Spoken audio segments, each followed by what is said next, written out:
অভাবে তাড়নায় কিডনি বিক্রি করেছেন, প্রতিশ্রুতি অনুযায়ী টাকা পাননি, টাকা চাইতে গেলে জুটেছে মারধর হুমকি। উত্তর দিনাজপুরের রায়গঞ্জে এমনই চাঞ্চল্যকর অভিযোগ। ফের কি রায়গঞ্জে সক্রিয় হচ্ছে কিডনি পাচার চক্র?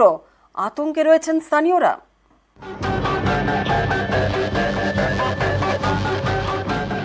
প্রথমে টাকার লোভ দেখিয়ে কিডনি নিয়ে বিক্রি, তারপর টাকা না দেওয়ার অভিযোগ। কিডনি বিক্রির টাকা চাইতে গিয়ে আক্রান্ত হেমতাবাদের মহিলা, মাথা ফাটিয়ে দেওয়া হয় বলে অভিযোগ। শুধু তাই নয়, হুমকি দেওয়ারও অভিযোগ উঠেছে। চাঞ্চল্যকর অভিযোগ করেছেন উত্তর দিনাজপুরের হেমতাবাদের বাসিন্দা মাইজলি বর্মন। স্বামী দিনমজুর, সংসারে অভাব, মেয়ের বিয়ে দিতে অনেক টাকা ধার হয়ে যায়। বর্মন দম্পতির তখন মাথায় হাত। অভিযোগ, এই সুযোগেই তাদের কিডনি বিক্রির টোপ দেয় দালালরা। আমাদের দুটো মেয়ে আছে, তো মেয়ের জন্য আমাদের খুব একটা ঋণ মহাজন হয়েছিল। আর ও আবার কার মুখে যে শুনছে আমাদের ঋণ মহাজনের কষ্ট চলতেছি। তারপর ও আমাদের বাড়িতে 2-3 দিন যায়, আমাকে সুজায় ওখানে নিয়ে গেলো, বলে এতগুলো টাকা দেবো, 15 লাখ টাকা দেবো। তো আমাকে তো অতগুলো টাকা দিল না, তার মধ্যে যেগুলো দিতে চাইছিল ওগুলা দিল না। এই টাকা আনতে যাই দিয়ে আবার ও আমাকে মারছে। মাইজলি বর্মনের দাবি, আতঙ্কে বাড়ি ছাড়তে হয়েছে। হেমতাবাদ ছেড়ে এখন রায়গঞ্জে বাড়ি ভাড়া নিয়ে থাকছেন। কিন্তু আমি তো এই খবরটা শুনে আশ্চর্য হয়ে যাচ্ছি।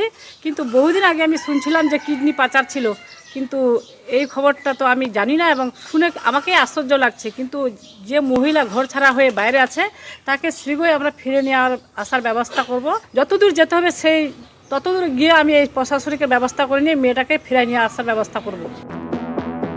টোপ দিয়ে কিডনি বিক্রি, তারপর মারধর, হুমকি। অভিযুক্ত রবি জালি। গত 4 জুন তার বিরুদ্ধে রায়গঞ্জ থানায় অভিযোগ দায়ের করেছেন মাইজলি বর্মন। ওগুলো সব চক্রান্ত করছে ওরা।